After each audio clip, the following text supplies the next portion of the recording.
Bismillahirrahmanirrahim. Assalamualaikum warahmatullahi wabarakatuh.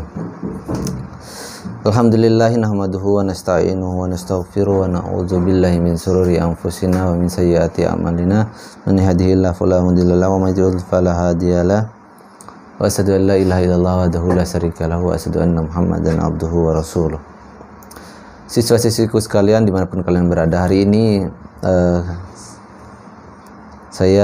kita masih tetap PJJ jarak jauh via online, dan yang saya harapkan kepada kalian semua agar tetap sabar dan tabah. Apapun yang kita alami hari ini merupakan di luar dari kuasa kita. Nah, kita tetap harus tetap semangat memperjuangkan cita-cita kita untuk menjadi orang yang lebih baik. Cukuplah orang tua kita yang hari ini menjadi orang biasa-biasa saja. Ya, secara status sosial mungkin biasa-biasa saja, karena dunia ini terlalu banyak menipu kehidupan manusia. Namun percayalah, apa yang kalian upayakan hari ini, apa yang kalian usahakan hari ini akan membuah hasil yang luar biasa. Kalian akan bisa membahagiakan kedua orang tua kalian, kalian bisa memberi manfaat kepada orang banyak, kalian bisa meraih cita-cita kalian untuk menjadi orang yang luar biasa, orang yang sukses. Hidup ini ya tidaklah mudah, namun semua orang percaya bahwa apa yang dia harapkan akan mudah ia gapai apabila dia sungguh-sungguh fokus dalam melakukan hal yang memang sesuai dengan apa yang dia cita-citakan.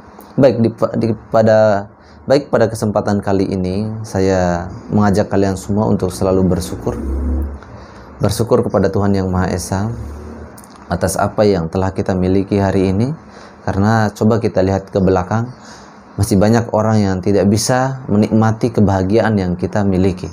Contoh saja, ada kalian yang masih lengkap keluarganya, ada bapak, ibu, adik, dan kakak.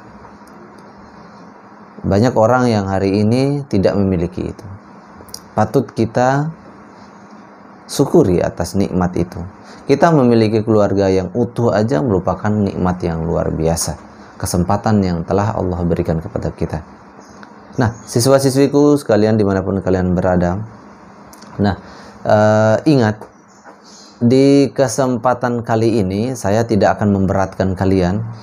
Rasa-rasanya setiap kali PJJ, kalau kalian melakukan ringkasan materi yang saya sampaikan, rasa-rasanya ada sebagian murid saya yang merasa tidak ikhlas. Ciri-cirinya di mana mereka tidak ikhlas? Tulisannya amburadul, terus yang dia ringkas juga kadang nggak sesuai materi. Ya, banyak hal yang terjadi sehingga apa yang diharapkan oleh gurunya ya tidak tercapai maksimal. Namun di kesempatan kali ini saya akan memberikan sedikit keleluasaan buat kalian. Jadi kalian hari ini hanya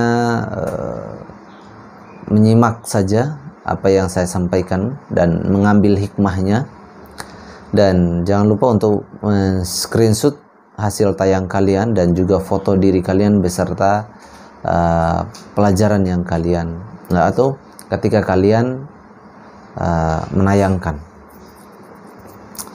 Upayakan untuk tidak berbohong dalam hal ini. Ya, kemungkinan kalian minta gambar dari teman lain atau gimana, jangan. Usahakan untuk jujur meskipun itu apa adanya. Baik, siswa-siswiku dimanapun kalian berada, hari ini saya ingin memberikan kisah inspiratif untuk kalian semua agar kita selalu bangkit dan semangat untuk meraih cita-cita kita. Yang pertama adalah kisah dari seorang pemuda miskin yang begitu luar biasa ingin mencari ridho Allah Subhanahu wa taala, ridho Tuhan. Kisah seorang anak miskin ini yang begitu khusyuk mengingat dirinya untuk tidak berbuat kejahatan. Awal mulanya kisah ini adalah beliau ini sedang kelaparan, sangat lapar sekali beliau. Dan sampai-sampai ketika ia beribadah pun merasakan kelaparan. Begitu laparnya dia. Sampai akhirnya dia terpikir dalam benaknya dia ingin mencuri. Namun karena dia adalah orang yang soleh, dia berpikir 2 kali, jangan mencuri. Sebaiknya aku mati ataupun saya menahan kelaparan ini daripada harus saya mencuri. Namun di sisi lain, bahwasanya ya jika diupayakan, istilahnya diupayakan untuk mencari ada makanan, meskipun itu suatu hal yang tidak baik, di dalam ketentuan,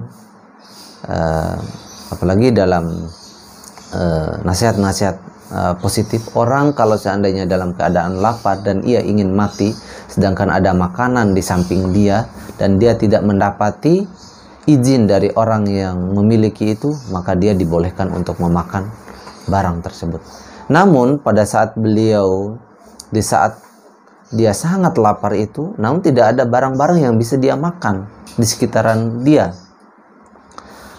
Alhasil yang dia pikirkan, bagaimana upayanya dia untuk mencuri rumah tetangga di sekitarannya itu. Akhirnya dia berupaya untuk melakukan mencuri itu. Dia naik di atas genteng rumah orang. Dia naik. Rumah pertama yang dia naiki, hanya yang dia lihat adalah seorang perempuan dalam keadaan, mohon maaf, telanjang. Namun karena imannya dia, yang dia cari bukanlah itu, tetapi makanan yang dia cari, karena dia lapar. Sebenarnya kalau orang biasa yang tidak punya iman, mungkin melihat sesuatu barang yang mulus seperti ini, mungkin dia langsung mengambil kesempatan. Tapi dia tidak. Dia adalah orang yang beriman. Yang dia niatkan adalah mencari makanan, bukan mencari perempuan, bukan karena nafsunya. Akhirnya dia lewat di rumah yang pertama itu, lalu dia lanjut ke rumah yang kedua. Karena atap-atap rumah orang berdempetan, akhirnya ya mudah untuk dia meraih atap yang selanjutnya. Akhirnya dia naik di atap yang selanjutnya. Di atap yang selanjutnya dia lihat tidak ada orang. Tidak ada orang sama sekali yang dia lihat. Namun ketika dia intip dari atas atap itu, yang dia lihat ada 2 terong. Kalian sendiri tahu kan terong itu seperti apa? Yang dia lihat adalah terong. Nah, karena dia melihat ada makanan di situ, akhirnya dia berupaya untuk turun dari atap tersebut dan menuju ke makanan itu, terong. Padahal terong ini belum dimasak sama sekali. Nah, oleh karena dia lapar, tapi tidak semua terong yang dia makan pada saat itu. Lucunya, dia memilih terong yang kecil. Nah ini ya, jadi orang yang benar-benar lapar, tapi laparnya itu ada iman di dalam diri. Memang secara harfiah, secara makna, mencuri itu memang dilarang. Agama manapun melarang itu. Tapi dalam keadaan seperti ini, mau nggak mau harus dilakukan. Akhirnya yang dia pilih adalah terong yang kecil. Dia makan. Saking laparnya dia lahap sekali dia makan. Dan terdengarlah suara pintu orang yang ingin masuk.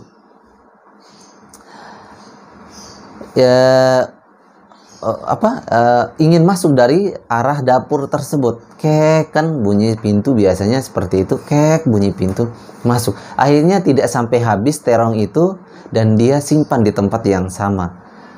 Nah, akhirnya dia naik ke atas atap itu lalu lari dia. Namun yang punya terong itu bingung gitu, kenapa terongnya kurang gitu. Malah terongnya ada bekas gigitan gitu. Nah, alhasil karena dia ini adalah seorang pemuda yang punya iman. Coba bayangkan seorang pemuda yang punya yang punya jiwa muda, masih darahnya panas istilahnya, dia melihat di rumah pertama tadi ada seorang perempuan dalam keadaan, ya mohon maaf, tidak menggunakan pakaian, tapi tidak ada terfikir dalam benak dia untuk melakukan hal itu. Dia menghindari itu, tapi malah yang dia ambil hanyalah terong tadi. Nah, makna dari kisah ini adalah bahwasannya apabila kita merencanakan sesuatu, meskipun itu dalam keadaan kita dalam keadaan baik niatnya, tapi dalam qadarullah apa yang kita niatkan baik itu tidak semuanya apa yang kita lakukan itu baik juga, karena sebagai manusia memang seperti itu. Nah, singkat cerita, dari kejadian ini akhirnya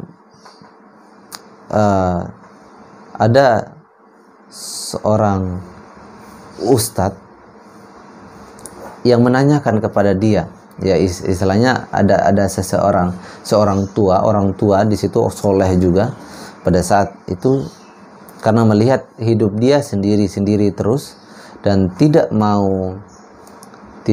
pernah melakukan kemaksiatan di hadapan banyak orang gitu. Namun sebenarnya dalam hatinya dia pernah mencuri terong gitu. Tapi hal itu tidak diketahui oleh orang. Akhirnya ditawarkan kepada dia oleh salah satu orang tua ditawarkan kepada dia. Ini hasil yang baik buat dia karena dia telah tidak melakukan hal yang buruk kepada seorang perempuan yang dia lihat itu. Nah, akhirnya didatangi oleh seorang laki-laki tua.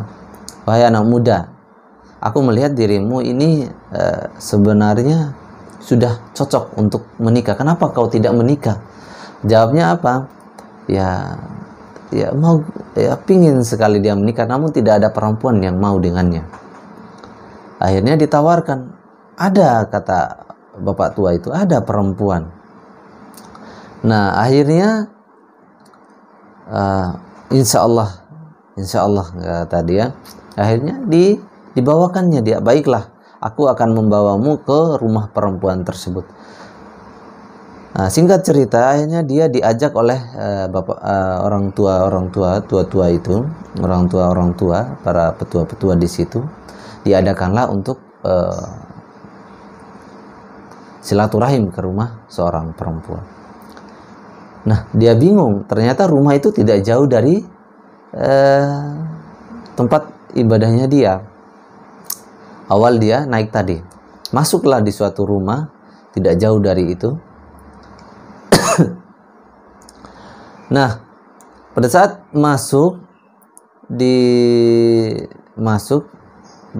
diperkenalkanlah perempuan itu, akhirnya dia menikah. Singkat cerita. Nah, di keesokan harinya setelah dia menikah, dia masuk. Dia yang namanya biasanya kan kalau orang sehabis menikah kan biasanya yang laki-laki itu tinggal dulu di rumah perempuan gitu. Tinggal dulu di rumah perempuan beberapa saat itu. Setelah menikah. Nah, diajaklah dia makan gitu. Akhirnya diajak makan keluar, akhirnya ke tempat makan. Sesampailah di dapur tersebut, dia bingung, kok kayaknya dapur ini nggak asing gitu buat dia gitu. Dia nggak sadar. Namun pada saat itu, alhamdulillah di posisi yang sama, sisa dari terong yang dia makan kemarin itu masih ada di situ. Nah, singkat cerita, dia begitu bersyukur, Allah, ternyata dengan dia tidak melakukan kejahatan terhadap perempuan yang dia lihat di rumah pertama tadi, ternyata Allah memberikan rezeki yang lebih baik pada dia karena kesolehan. Nah, lalu bagaimana dengan malingnya tadi? Ya, memang malingnya dia tidak berniat untuk memaling, tapi sesungguhnya dia benar-benar lapar. pada saat itu. Nah, tidak. Baik, kisah inspirasi yang selanjutnya adalah, ini yang kedua ya, adalah kisah anak yang miskin sekali, tetapi ia menginginkan untuk bercita-cita ingin menjadi seorang dokter. Dan cita-citanya ini seiring dengan apa yang dia capai. Nah, cita-cita itu bergantung dari dua hal. Cita-cita itu bergantung dari dua hal, cara menggapainya. Yang pertama, tergantung dari potensi diri, potensi individu, kecerdasan individu tersebut. Yang kedua, atau prestasi individu tersebut. Yang kedua adalah tergantung dari kemampuan ekonomi. Kalau orang tidak memiliki, tidak terlalu cerdas, namun ekonominya baik, ekonominya bagus, maka bisa ditutupi dengan ekonominya ini. Dia bisa menggapai cita-citanya. Yang kedua, kalau orang miskin, yang jelas dia harus memiliki kecerdasan. Dan cocok dan tepat pada kisah anak ini tersebut.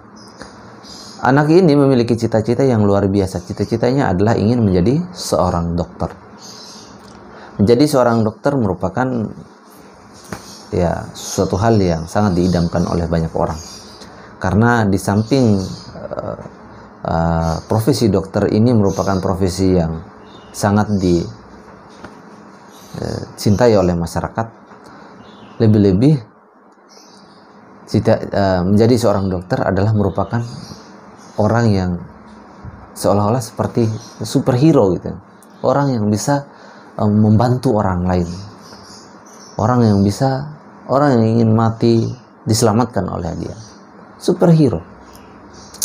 Maka benarlah cita-citanya ini sangat luar biasa. Namun cita-citanya ini tidak seiring dengan ekonomi keluarga. Suatu hari dia duduk bersimpu dan manja dengan orang tuanya, orang tua laki-lakinya. Dia bilang kepada bapaknya, ayah, aku ingin kuliah setelah SMA aku. Malah bapaknya tidak menjawab sama sekali. Dia diam aja, diam tidak berkata apa-apa.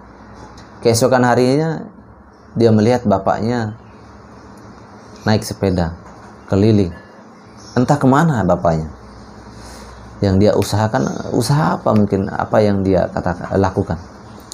Namun perempuan ini, anak miskin ini, perempuan dia ya, tidak mengundurkan niatnya untuk menjadi seorang dokter. Tak kala itu, setelah dia SMA, dia menjadi juara satu umum. Ya di SMP, di SD pun dia terus juara gitu. Artinya karena dia miskin, dia tahu dia adalah orang miskin, maka dia pacu dirinya untuk berpotensi, berprestasi. Alhamdulillah dengan prestasi yang ia miliki, akhirnya ia diambil oleh salah satu universitas Gadjah Mada. Salah satu universitas yaitu Universitas Gadjah Mada untuk mendapat beasiswa bidik misi. Akhirnya dia bisa meraih cita-citanya untuk menjadi seorang dokter lewat beasiswa bidik misi. Nah, makna dari kisah ini namanya adalah Biru Qadriyah. Kisah ini menggambarkan bahwasannya setiap orang itu punya cita-cita. Asal dia mau mengasah kemampuannya, mau berjuang untuk mencapai cita-cita itu, maka dia akan gapai cita-citanya dengan mudah. Karena hidup kita ini tidaklah sendiri, kita bersama Tuhan Yang Maha Esa, bersama Allah Subhanahu wa Ta'ala. Nah, Allah sangat bisa memberikan suatu hal yang baik kepada kita semua. Yang selanjutnya adalah kisah yang terakhir, kisah orang yang berusaha pulang dari tempat tersesat. Nah, kisah inspirasi ini adalah, ya kita mengambil maknanya ya. Kenapa harus saya berikan kisah ini pada saat mereka tersesat? 3 hari 3 malam tersesat. 3 hari 3 malam ia tersesat di hutan.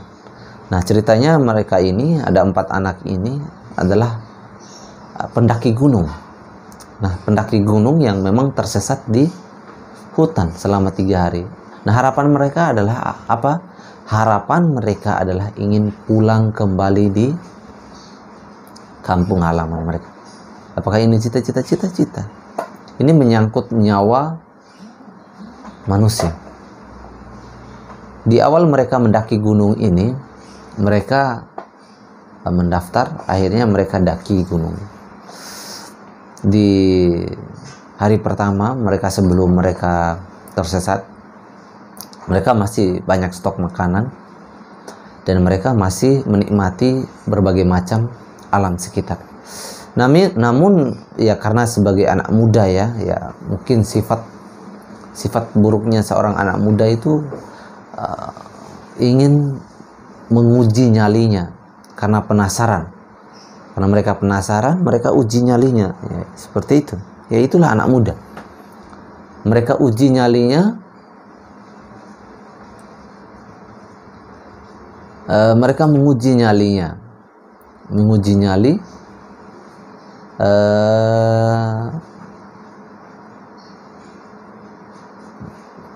Mereka uji nyali.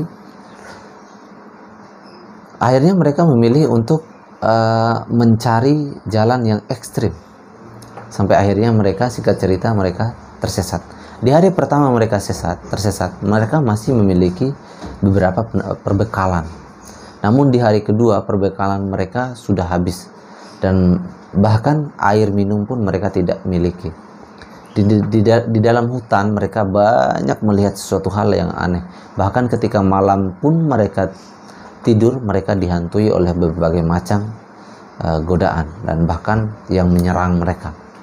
Namun saya tidak mengisahkan perjalanan mereka ini, tapi bagaimana kesungguhan hati mereka, niat mereka untuk benar-benar mau lolos dari tersesat ini menuju ke rumah, ke kampung halaman.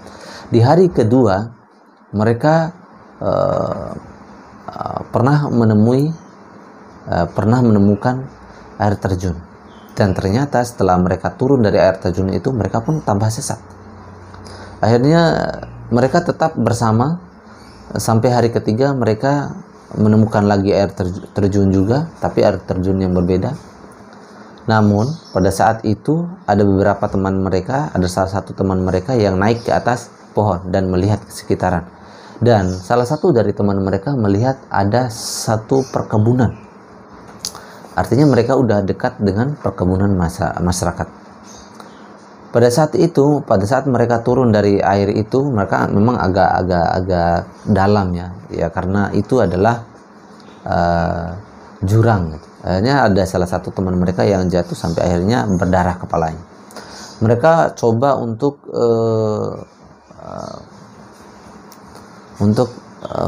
verban ya gitu, kepalanya, untuk supaya darahnya tidak bercucuran lagi. Sampai akhirnya mereka menemukan satu perkebunan dan mereka makan isi-isi dari kebun itu, karena mereka sudah 3 hari tidak makan. Lalu akhirnya mereka jalan terus, bertemu seorang laki-laki dan bertanya di mana pemukiman warga. Namun karena muka seorang itu, karena kaget karena melihat beberapa anak yang turun dari gunung yang itu yang konon katanya banyak orang yang percaya ketika naik di atas gunung itu memang tidak akan banyak orang yang selamat. Akhirnya karena itu mereka udah nggak lagi menghiraukan bapak itu. Yang penting mereka udah tahu arahnya ke sana. Akhirnya mereka pulang sampai akhirnya mereka menemukan warung makan. Akhirnya mereka makan di warung makan di pesisiran desa itu. Setelah makan, mereka tanya kepada orang-orang mana transportasi yang bisa mengarah mereka ke kota.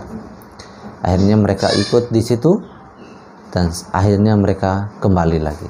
Nih, kisah ini mengisahkan bahwasanya wajiblah kita untuk apa yang kita niatkan wajib kita lurus, dan memang kita fokus pada apa yang kita niatkan itu. Benar-benar kita fokus, betul-betul fokus. Dari kisah seorang pemuda yang benar-benar kelaparan, akhirnya mencari makanan terpaksa, namun pada saat dia mencari makanan, dia melihat seorang perempuan yang tidak menggunakan pakaian. Sebenarnya bisa saja dia melakukan hal yang buruk, namun niat dia memang untuk mencari makanan. Toh pada akhirnya karena niat baiknya ini diganti oleh Allah Subhanahu wa taala, diganti oleh Tuhan Yang Maha Esa, dengan dimudahkan dia jodoh untuk mendapatkan wanita yang baik sebagai ganti atas dihindarkannya perbuatan buruk tersebut. Yang kedua, kisah seorang anak yang miskin. Ini seringkali miskin. Anak yang miskin yang ingin bercita-cita ingin menjadi seorang dokter, namun tak kalah karena dia miskin, akhirnya dia gapai cita-citanya dengan berprestasi sebaik-baik mungkin. Karena hasil dari prestasi yang dia miliki, akhirnya dia mendapatkan beasiswa prestasi dari bidik misi. Yang terakhir, kisah 4 orang pemuda yang tersesat di gunung, dan mereka memiliki niat untuk bagaimana supaya bisa lolos dari tersesat itu dan bisa pulang ke rumah. Nah, ketiga kisah ini menunjukkan bahwa apabila kita memiliki niat yang baik, apabila kita memiliki cita-cita yang baik, alangkah baiknya kita untuk fokus pada cita-cita itu, jangan pernah tergoda dengan hal-hal yang buruk. Karena apapun yang kita niatkan, kalau kita benar-benar niat karena ingin mencapai sesuatu hal yang baik, maka niat itu luruskan dengan baik, dan semoga apa yang kita ikhtiarkan, kita usahakan, semuanya dibantu oleh Tuhan Yang Maha Esa, bantu oleh Allah Subhanahu wa taala, dan saya yakin kalian semua memiliki cita-cita yang baik. Caranya dengan perbanyak untuk meninggalkan kegiatan-kegiatan yang tidak bermanfaat. Apa saja kegiatan yang tidak bermanfaat? Ya, boleh saja sih, seperti main game, seperti jalan-jalan, belanja ke mall, segala macam, boleh saja, ada waktunya. Tapi pada saat kalian belajar, harus belajar. Pada saat kalian belajar, harus belajar. Pada saat kalian sekolah, harus kalian sekolah. Karena apa? Orang-orang yang sukses hari ini tidak lain tidak bukan dia berangkat dari sekolah pendidikan. Memang banyak orang-orang yang sukses mengatakan bahwa tidak semua apa yang kita dapatkan di bangku kuliah kita akan kita realisasikan dalam pengalaman hidup. Iya, memang, tetapi cara berpikir orang yang sekolah dengan orang yang tidak sekolah itu berbeda. Oke, memang kesuksesan itu tidak bergantung dari dia sekolah, tetapi banyak orang yang sukses karena ia sekolah. Terakhir dari saya, yang pertama, jangan lupa screenshot tayang kalian. Yang kedua, foto diri kalian pada saat tayang. Ya, hari ini bonus ya. Jadi kita karena kita kemarin sudah UTS, maka ya kita santai-santai aja hari ini, sekedar kita mengikuti kisah-kisah inspiratif ini. Semoga kita semua mendapat manfaat dari kisah-kisah ini dan bisa merealisasikan dalam kehidupan kita. Saya akhiri. Assalamualaikum warahmatullahi wabarakatuh.